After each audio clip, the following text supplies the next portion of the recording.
Hey there, today I'm going to show you how to paint these two simple watercolor landscapes.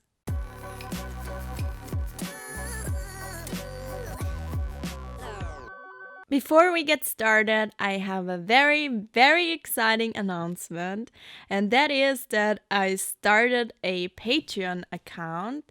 And you can see lots and lots of cool stuff there. I just started setting it up like a week ago, so it's pretty new now, and it's not a lot is on there already, but I'm gonna put all the stuff on there.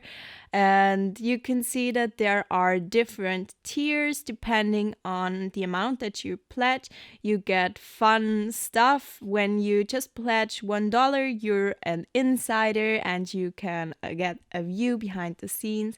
And I also started a Discord group just for Patreon. So if you want to be in that group, you just have to pledge $1. Everyone can be in there and you could get lots of fun little things. And you can, when you pledge more than $1, you can also get real-time tutorials, and you get high resolution reference pictures, because I take a lot of pictures actually, and since I used to be a photographer, I guess my pictures are kind of professional, I'd say. So you get lots of landscapes and also like animals, plants, all kinds of reference pictures. And you can also get free coloring pages, live streams, tutorials, and there's also a bigger pledge where you can get one original painting every month. So that's my Patreon in a nutshell. I'm gonna leave a link down below. Please check it out. I'd love to see you there. I'm so excited. I'm also going to post some things for free because I just want the page to be filled. So I guess I'm gonna post some things for free so you can also follow me there.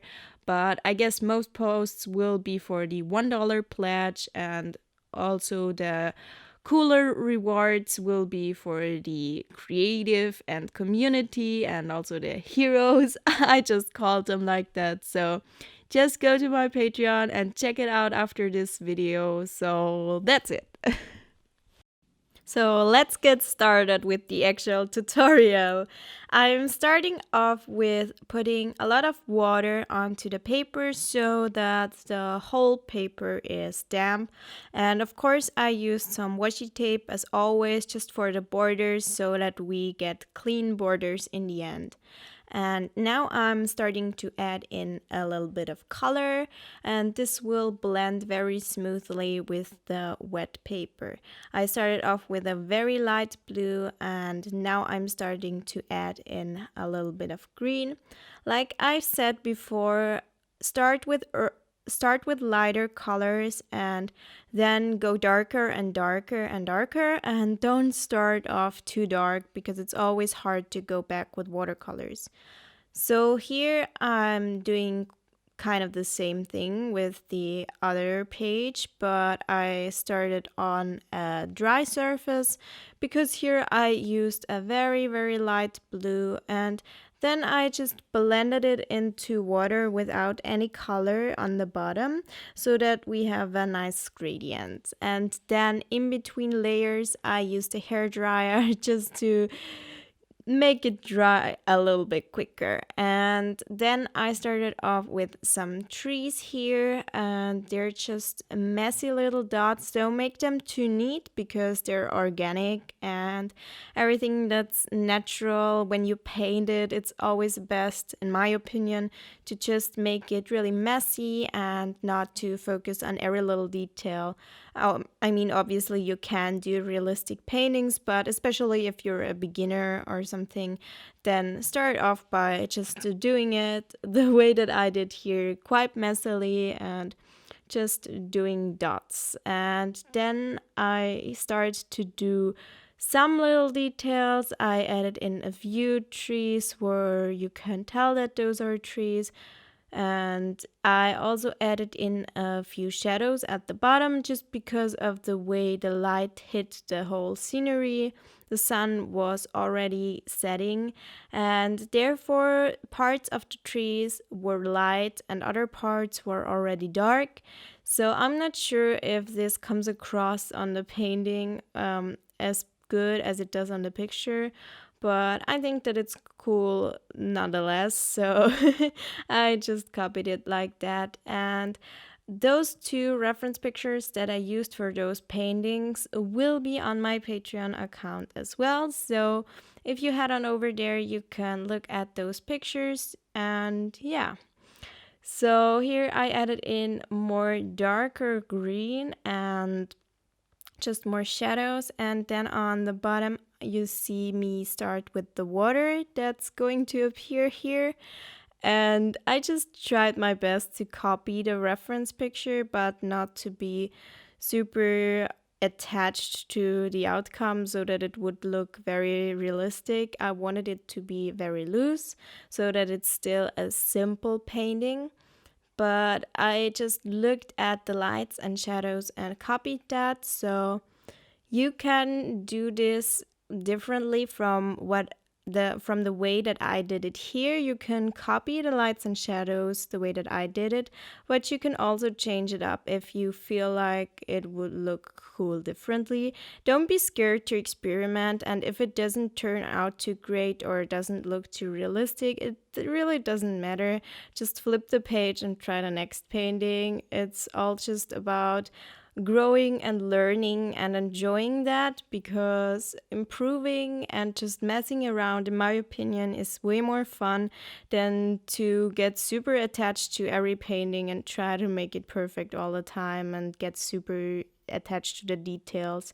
So you see that I did one layer after another, adding in more and more color, getting darker and darker, like I said, just starting with the lighter tones.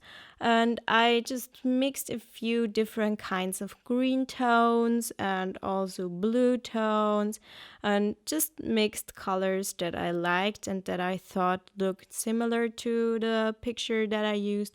But I also just made sure that I used a color palette that I liked.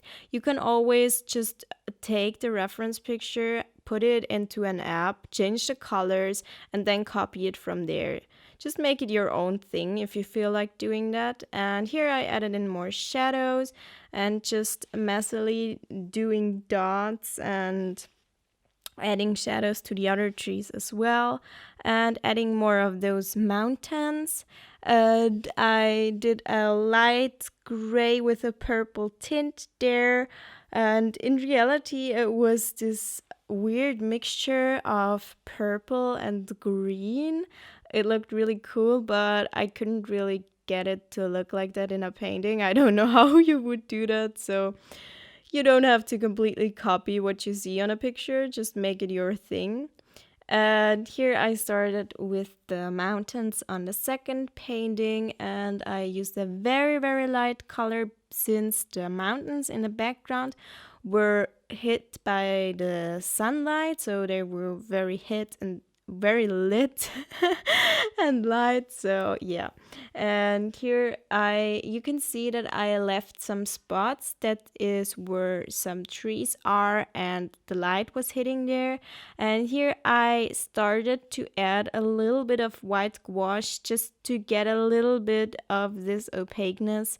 You can just leave that part out if you don't have white gouache, but I really recommend getting some, and you can mix it in. And if you mix the white gouache with some green, you get kind of a green gouache. It's not as opaque as pure green gouache would be, but it's way more opaque obviously than watercolor, and you can use it kind of like gouache, and this will help you to go back and make things brighter, because I realized that the parts that I left bright weren't big enough, so I wanted to extend the trees to the top a little bit, and therefore I used the white gouache.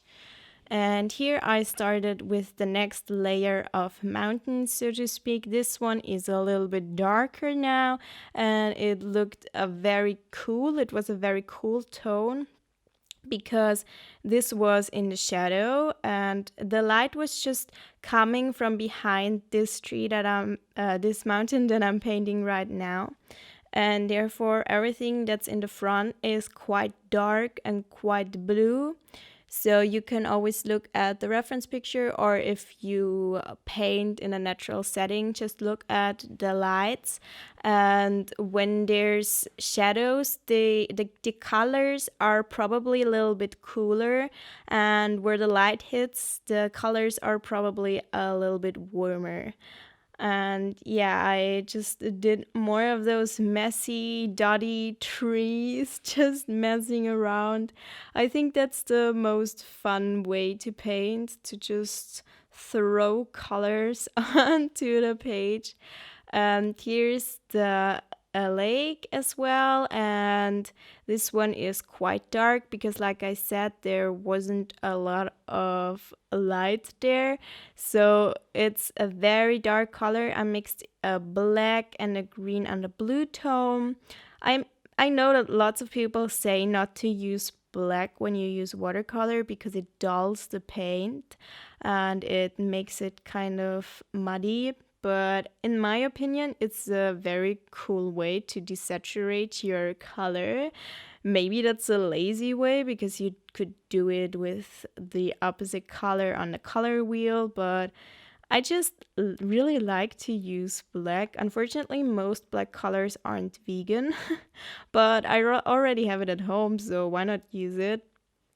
And here I'm adding in more and more shadows, just basically doing the same thing over and over again. This is really messy. That has to be one of my messier pieces. I'm not sure whether I love it or not, but it doesn't really matter. I hope this inspires you to just mess around as well and to not pressure yourself into making everything look cool, because it would have been easy for me to just say, oh well, this looks like a practice piece, I'm not gonna upload it, I'm gonna do it all over again, and when it looks more professional then I'm gonna upload it. But that's the opposite of the point that I'm trying to get across. And I really want to inspire you to create no matter what. And maybe you look at my paintings, I don't know, and you think that those are super professional and look very cool. And lots of people in the comment section say that I make it look so easy. That's just because I make it easy. I just mess around and then I do the next painting. And I guess I just improve naturally over time without even thinking about it, because I just mess around and have fun. I don't even think about improving. I just think about, okay, what do I want to do next? And then I just do it. Here you see the steps that I did was just repeating everything over and over, blending things together, and yeah, it's a little bit harder to follow it, I guess, if it's sped up, but I don't want my videos here to be an hour long. This took about an hour to paint, and like I said, you can go to my Patreon and get this one as well in real time, because from now on, most of my tutorials, I guess, will be on Patreon in real time. There won't be any voiceover because there's no way for me to speak for an hour, and I would just repeat everything, and then I added some shadows. I'd say that all the time, and this is what I'm doing here as well. I always don't really know what to say in my tutorials. So just if you want the real-time version where you can follow me in real time and don't have to stop as often, just head on over there. But you can also just follow this version and just stop and do the step that I did, and maybe just turn off the voiceover if you're watching it for the third time or something. Yeah, and here I tried to add the shadows that were from the light that was coming in. I'm not sure whether I like it, but it adds a little something. And I added tree, and on the top painting I also added trees and stuff in the foreground. You saw what I did.